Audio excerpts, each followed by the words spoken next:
Your personal impact on others. How strong your personal impact is on others is a matter of communication. Communication is many things. Words, voice, body language, which media you choose, what you do, how you are trusted, how you trust yourself. Your intention is judged by others based on your behavior, no matter what your intentions really are. Your personal impact. Words are the composition of the messages you articulate. It can be positive, neutral, or negative language. Positive language is, for instance, I believe in you, you're great, I love you, we can do it, it is possible, your teammates are very skilled. Neutral language is, for instance, this is the task, here are your co-workers, the financial result arrives today. Negative language is, for instance, this is not possible, your performance was awful, it will fail, I don't like you.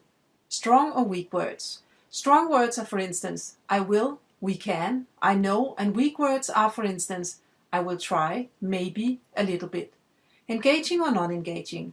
Engaging words can, for instance, be, I believe we can do it, imagine how things could be, I'm looking forward to this success, and non-engaging words can, for instance, be, this is impossible, you're not ready for it, it will not succeed. Involving or non-involving. Asking open-ended questions is an important part of the involving language, where closed-ended questions with an order or fixed solution embedded is non-involving, with or without feelings. With feelings can, for instance, be, it makes me proud of you, I love the way you approach the task, I am excited and so eager to get started. And words without feelings can, for instance, be, this is your task, deadline is 1 month from now, the team will consist of 4 people, with or without intention. The intention in which communication is sent is one thing. The receiver's perception of the intention can be different. The composition of words like positive, neutral, negative, strong, weak, engaging, and with feelings or not are all reasons for the receiver to perceive the communication with a certain intention attached to it. Irony. Not all cultures are infected by irony. However, it is an important topic to look into for several cultures. Irony is rarely useful, regardless of whether the communication is personal or impersonal, physically, by phone, or for instance via email. Irony is indirect and needs to be interpreted. This means that the message can be turned 180 degrees depending on who receives it. Recognition and appreciation can be received as an attack, and an encouragement to practice something can be received as a praise. Example, you handled this meeting kind of okay, didn't you?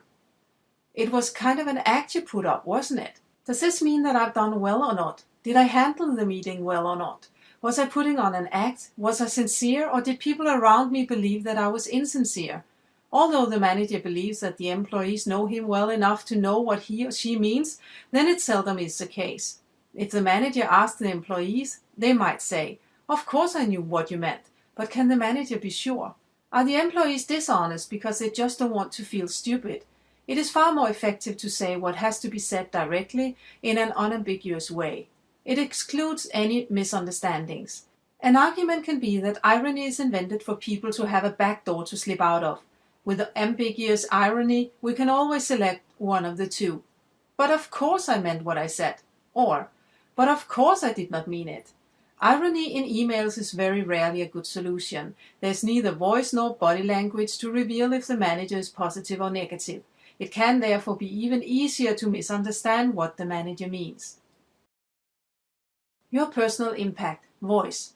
You can use the voice to underline, for instance, your mood. If you are angry, you often speak faster, in bass, raising your voice, and with lesser pauses. If you're excited, your bass often turns to treble.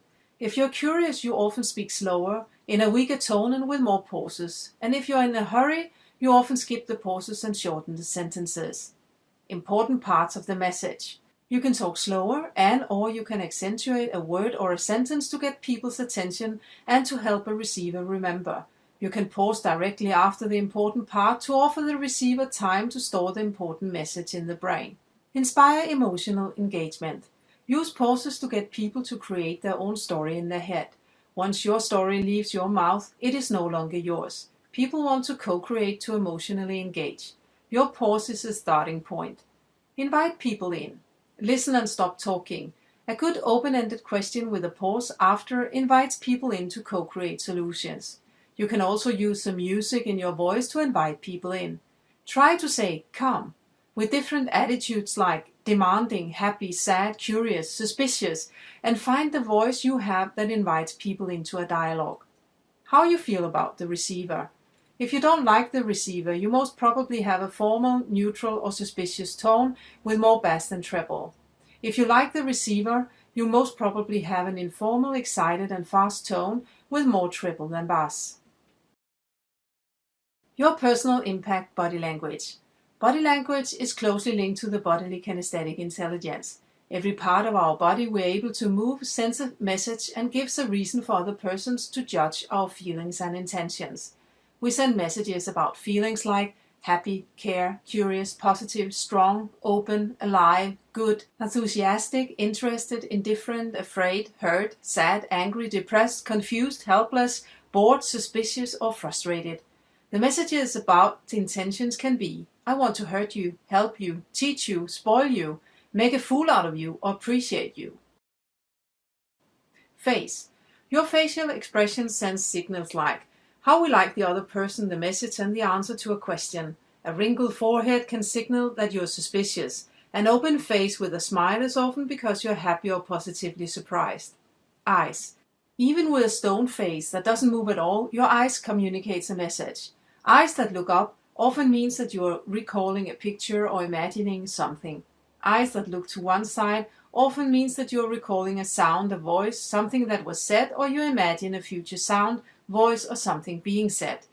If eyes look down, you're often emotionally engaged in dealing with a feeling or having an inner dialogue.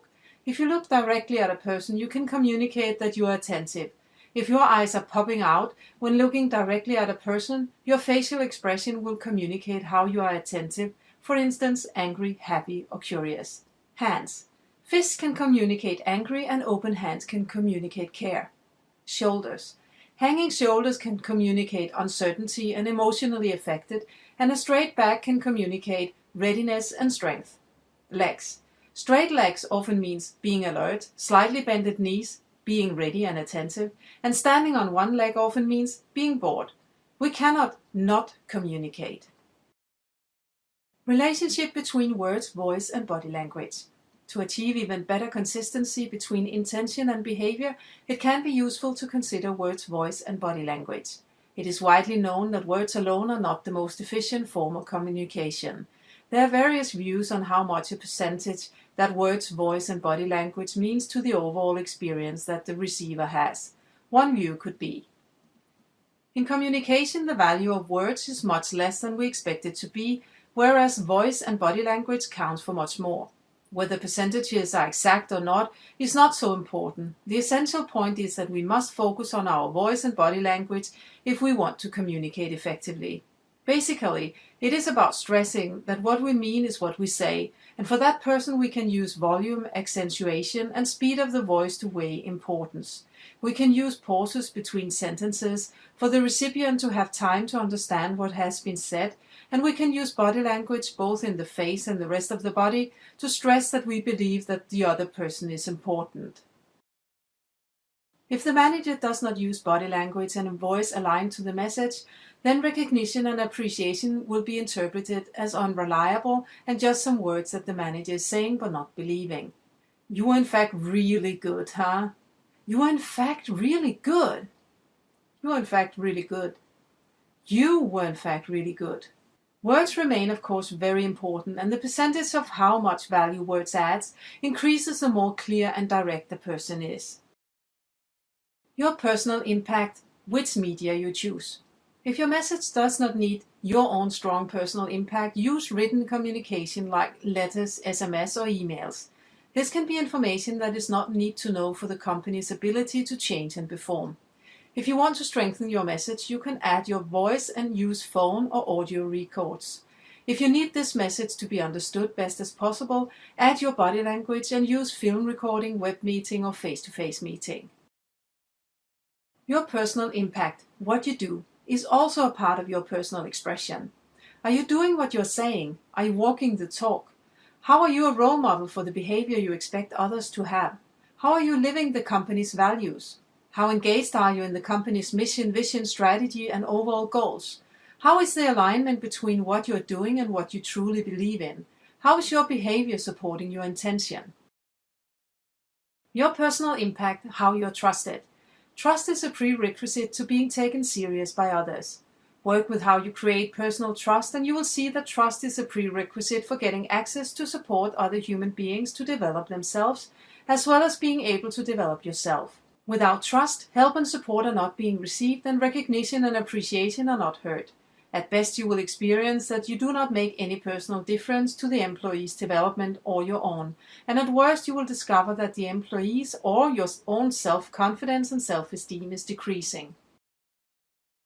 Stephen M. R. Covey writes in his book, The Speed of Trust, that when trust is present, the speed goes up and the cost goes down. If trust is not present, speed decreases and cost increases. Stephen describes 4 elements that must be present to create trust: integrity, intention, capability, and results. Integrity. Honesty, sincerity, congruence, humility, and courage. Honesty, sincerity means telling the truth and at the same time leaving the right impression, opposite to telling the truth and leaving the wrong impression. Congruence means that a person is the same inside and outside and that there is congruence between intention and behavior. Mahatma Gandhi's secretary once said about Gandhi, "What Gandhi thinks, what he feels, what he says and what he does are all the same. He does not need notes. You and I, we think one thing, feel another, say a third, and do a fourth. So we do need notes and files to keep track." Humility means that the manager is more engaged in what is right than being right, to act upon ideas more than getting ideas himself, look forward to new truths rather than sticking to old ones, to build his team rather than putting himself forward, to recognize other people's contributions rather than being recognized himself. Courage means to dare to do things right, even though it is difficult. Intention, motive, agenda, and behavior. Motive means the why that motivates your what. The motive that has the most influence on trust is caring. Caring for people, caring for meaning, caring for quality in what you do, caring for your work, your values and principles, and caring for the society around you. Agenda. What is your agenda? Originates from your motive. It is what you intend to do and promote, with origins from your motive. The agenda that has the largest influence on trust is mutual best, an honest wish to do what is best for all involved parties, in the conviction that there is enough for all. Win-win. Behavior is a manifest of motive and agenda. The behavior that has the largest impact on trust is act in the best interest for others.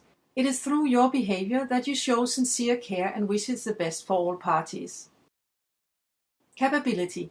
Talent, attitude, competence, knowledge, and style. Are you relevant? Talent is our natural strength, both the ones we know and those we do not know we have.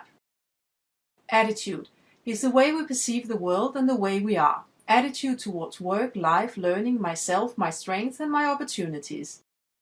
Skills is what we are able to do really well, the competences we have, will need, and what it takes to achieve new ones. Knowledge is what we have learned, understand, have insight on, and are aware of. The knowledge we have and what it takes to still be relevant. Style is our unique approach and personality, effectiveness or lack of effectiveness, in the way we perceive problems and opportunities, and in our relationship to others. Results.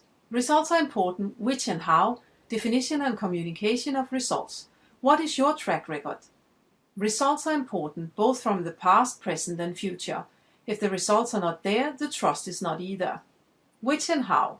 It is equally important to focus on how you get results. If the process leading to the results is good, then your team will most probably be there for you again, when they know you give recognition, seek the best for all, and are not placing blame. Definition of results is not only a question of winning or losing. A result is also to be better, get new opportunities, change, get closer to a goal, be a better team, learn from your mistakes, and learn more. Communication of results. Results are nothing if they are not being told out loud.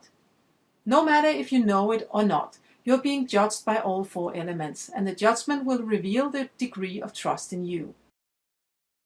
Confidence is also a matter of intention. We are seldom judged by our intention. Instead, we are judged by our behavior and what other people might think our intention is. We are most probably also judging other people by their behavior and the intention we think they have. If trust is not there, there is a greater risk that we will be attributed an intention which we do not recognize. If employees do not trust their manager, they can choose 1 out of 4. The employees do not express how they perceive their manager's intention, and the manager is happily unaware that he or she is reducing the employee's speed, and this increases the costs. The employees do not express how they perceive their manager's intention, and the manager chooses to tell his/her intention. The manager will ask the employees what his or her intention means for them and what intention they themselves have. The employees are expressing what they think the manager's intention is, and the manager chooses to defend himself. The employees are expressing what they think the manager's intention is, and the manager chooses to be curious and wonder what it is he or she is doing, since the employees perceive the intent differently than to what it is. Trust does not come by itself. We must constantly be aware of what we do and how it can be perceived by others. Be curious and ask the employees what it takes for them to trust you, and you can say what it takes for you to trust the employee. Trust can easily disappear, but can luckily also quickly be built up again, if the intention is good and the lack of trust is based on misunderstandings. Take the responsibility to sort it out. There's something in your behavior, and most probably also in the other part's behavior, that doesn't correlate with the intention you or the other person has. You can always do something about your own behavior, so start restoring trust by changing yours. Find out what it is you do that causes the misunderstandings by asking questions like, I want you to know that I have a good intention. Unfortunately, I see that my behavior for some reason doesn't correlate with my intention. I want you to help me, so please tell me, what is it precisely that I do that just doesn't work for me? What can I do instead? And what more can I do? How will our relationship work given that I managed to change my behavior? To be able to change my behavior, I need you to do something for me too. What do you say about that? To ensure that I do not lose my temper, I wish that you listen to my reasoning before you tell me what is not possible. This way I will be able to meet your expectations too. How is that possible for you? Sometimes it has only to do with your behavior. If so, then change your behavior if possible. If it has only to do with the employee's behavior, start by analyzing how the employee's behavior correlates with the company's mission, vision, values, strategies, and goals. If not, you need to set a clearer direction. If it correlates, you may have to reconsider if there's anything wrong with the employee's behavior. There are many roads leading to Rome. If a manager basically does not like other people, and the only agenda is that the manager moves quickly up in the hierarchy, then trust is difficult to achieve. As long as the manager is moving quickly from team to team, then it is perhaps not necessary with trust, since the damage will not be that large. If the manager, on the other hand, stays for a longer period with the same team, then it will most probably cause reduction of speed and increased costs. Lack of trust in the manager is a major cause of frustration, and frustration leads to lower productivity. If the employees trust you, you enable them to be movers or followers. A mover is a person who takes responsibility and decisions, is creative and acts. A follower is a person who wants to follow you unconditionally. If the employees don't trust you, they either disappear, are servants, anarchists, or hiders. A servant is a person who tries to understand what you want and is not acting on his or her own. An anarchist is a person who does what they please regardless of you. A hider is a person who tries to disappear whenever you are around in order not to face you. Servants, anarchists, and hiders is not what a manager needs in a team. The main reason for them being servants, anarchists, and hiders is most probably the manager, him or herself. Your personal impact, how you trust others. If you don't trust others, they will for sure not trust you.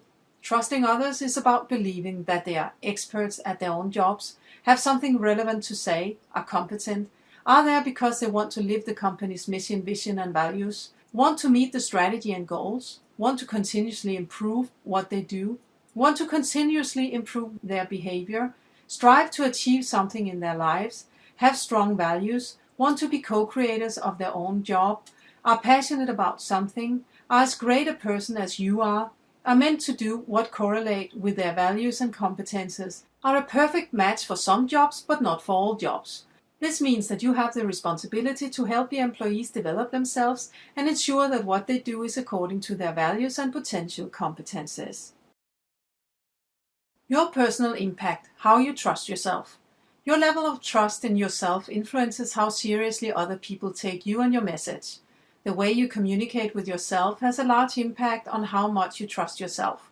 Recognition and appreciation is a strong tool to increase self-confidence and self-esteem. You can get that from others and from yourself. If you're not good at appreciating yourself, start doing it. You are your best resource and it is only a matter of training. The hunter has a natural talent for it and probably doesn't understand why so many others find it difficult. The hunter can be so good at it that they take the credit for what others have done.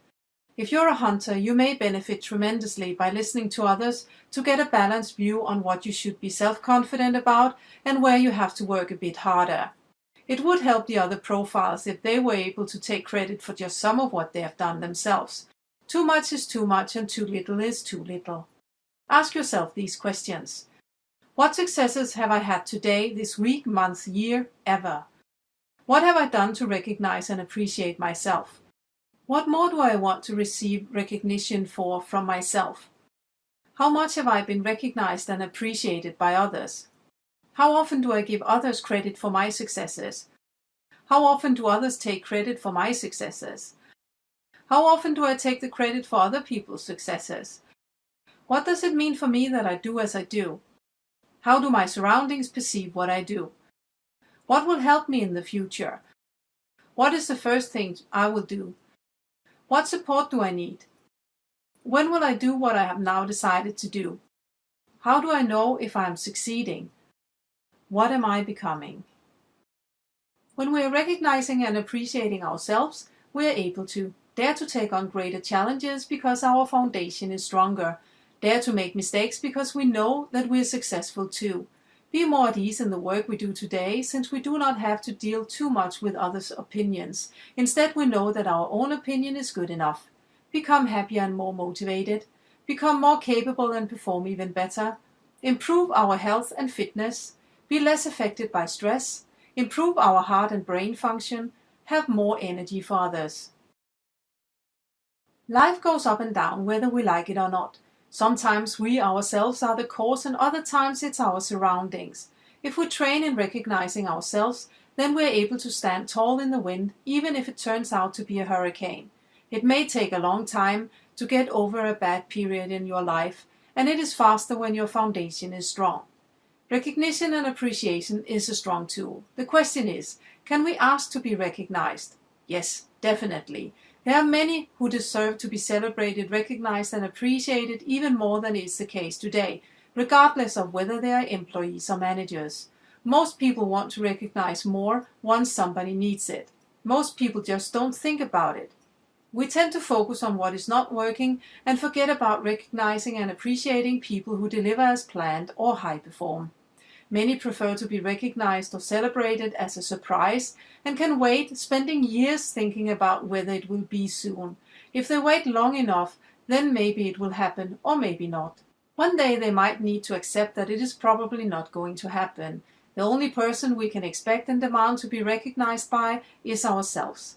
Acknowledge yourself and be skillful at it, and seek recognition where you know you can get it. There are people who find it quite natural to recognize, appreciate and celebrate others, but there are others who believe that it is a sign of weakness and that there is no reason to acknowledge someone for something which is just expected of them.